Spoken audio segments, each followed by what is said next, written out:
Dan pemirsa untuk mengetahui bagaimana evaluasi arus mudik dan persiapan menghadapi arus balik, kita sudah terhubung dengan Kepala Bagian Operasi Korps Lalu Lintas Polri Kombes Pol Aris Syahbudin. Selamat sore Pak Aris. Selamat sore, Mbak. Baik, Pak Aris dengan Isrina dan juga Rama di studio. Pak Aris, sebelumnya terima kasih sudah bersedia bergabung bersama kami di Berita Satu Sore. Sejauh ini Pak Aris, bagaimana evaluasi terhadap penanganan arus mudik Lebaran 2026 secara keseluruhan serta juga adakah kendala utama yang dihadapi di lapangan selama puncak arus mudik kemarin? Baik, mungkin dapat kami sampaikan evaluasi pelaksanaan kegiatan arus mudik yang sudah kita lakukan sampai dengan hari ini.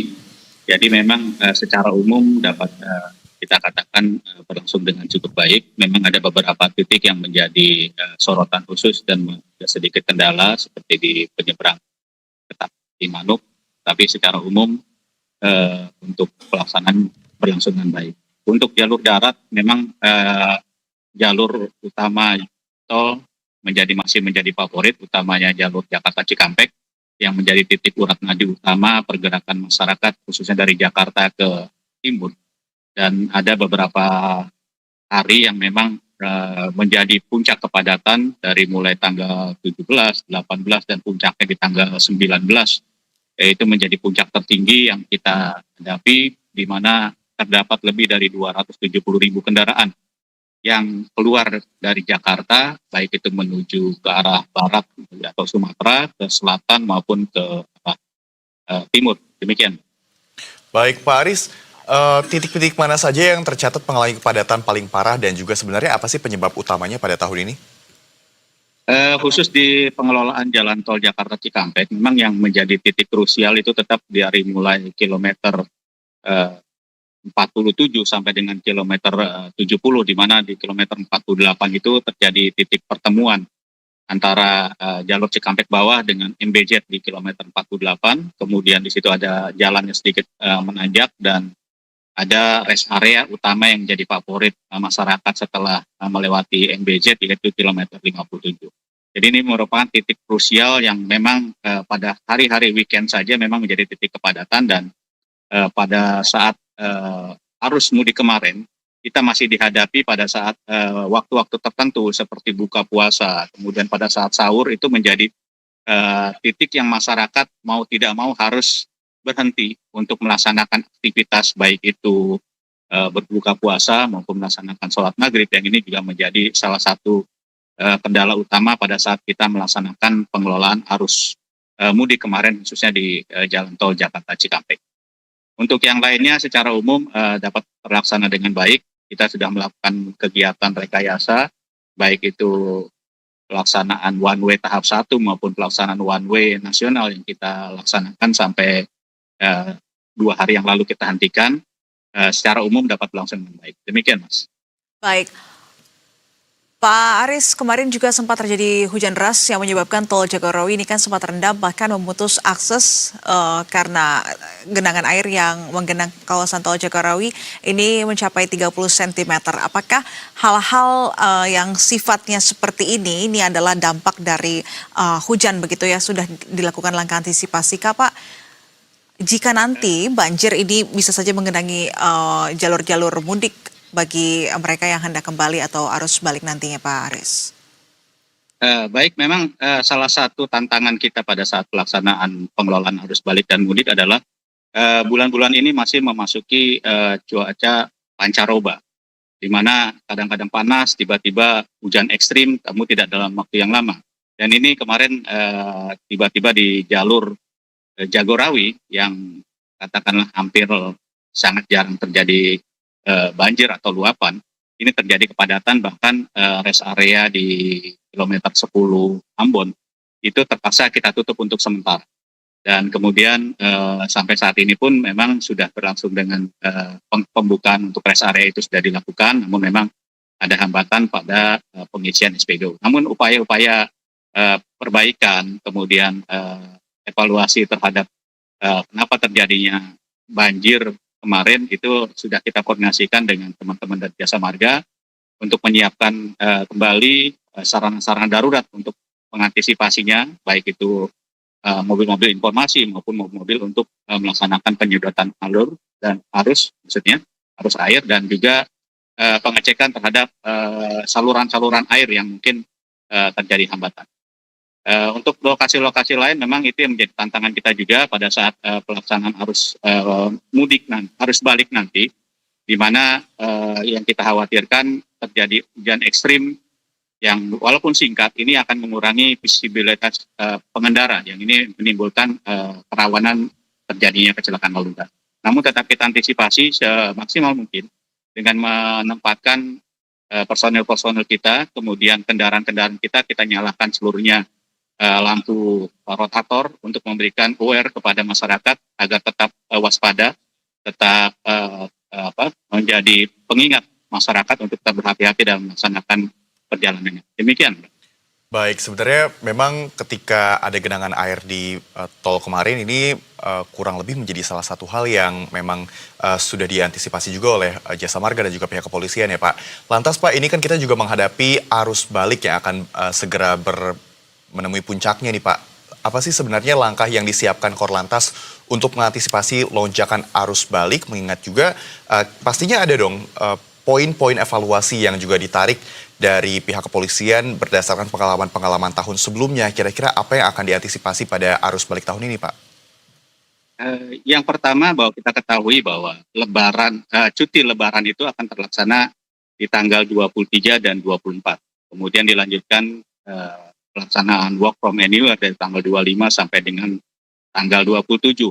Namun prediksi kita bahwa mulai besok akan terjadi lonjakan arus balik masyarakat menuju Jakarta. Jadi upaya-upaya yang kita lakukan, kita masih mengevaluasi apakah besok arus yang ke arah barat maupun ke arah timur, khususnya dari Cikampek, Cipali, dan seterusnya sampai dengan Semarang, apakah masih dalam posisi yang sama atau seimbang. Kalau memang masih dalam posisi sama, kita akan menunda untuk pelaksanaan one way. Namun apabila posisinya sudah tidak berimbang dan arus lalu lintas sudah lebih condong ke arah barat, kita sesuai dengan hasil rapat tadi dengan Bapak Kakor Lantas dan stakeholder terkait bahwa untuk besok kita sudah akan mencoba untuk melaksanakan kegiatan one way dari arah Pejagan menuju Cikampek.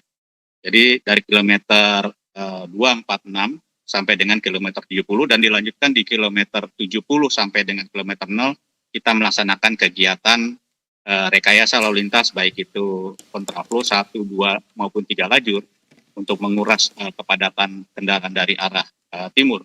Kemudian kita juga mengoperasionalkan dari sejak 3 hari yang lalu jalur Japek 2 Selatan yang kita fungsionalkan sampai Sukabunga, dan hari ini sudah kita buka dari Sadang sampai dengan Setu atau Burangkeng yang nanti akan tersambung dengan tol Cimanggis Cibitung.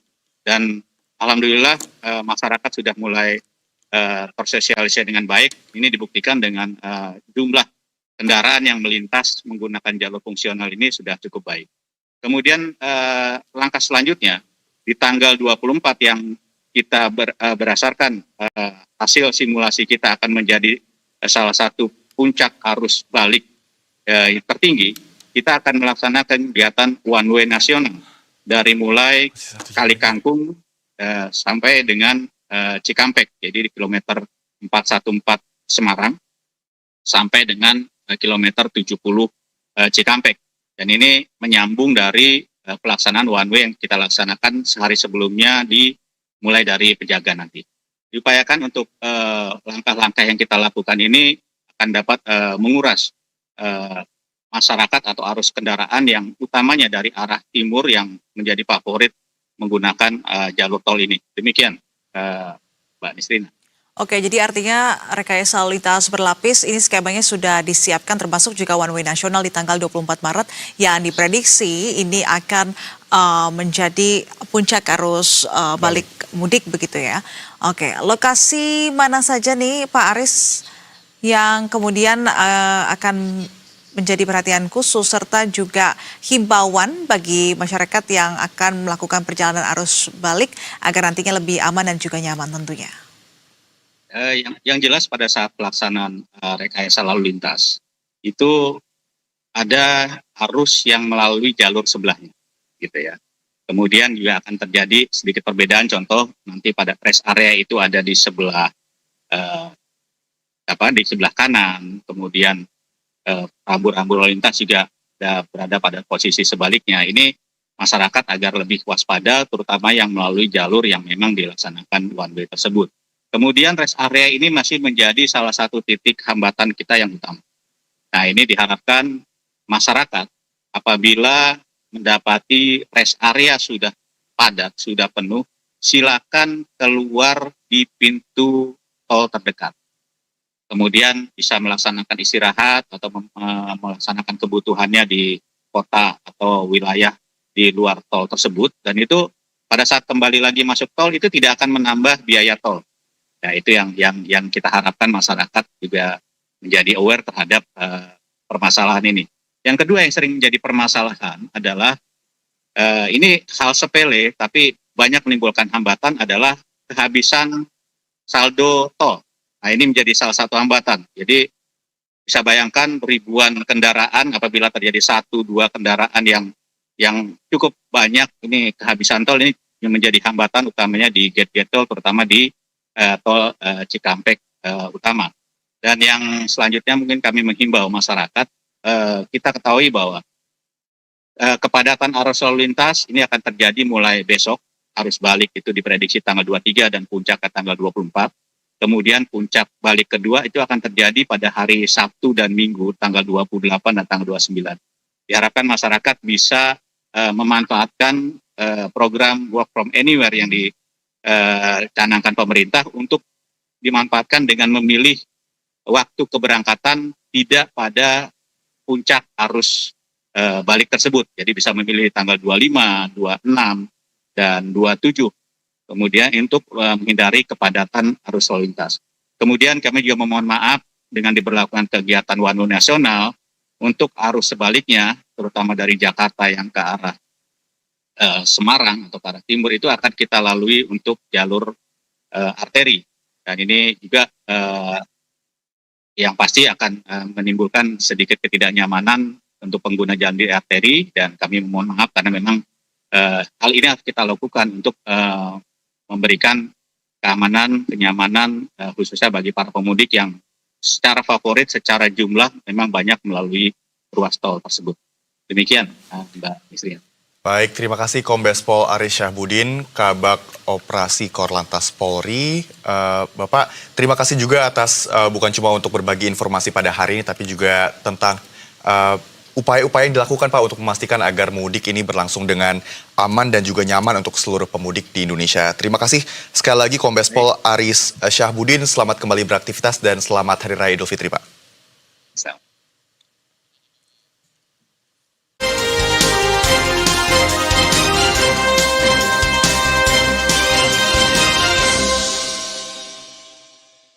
Dipersembahkan oleh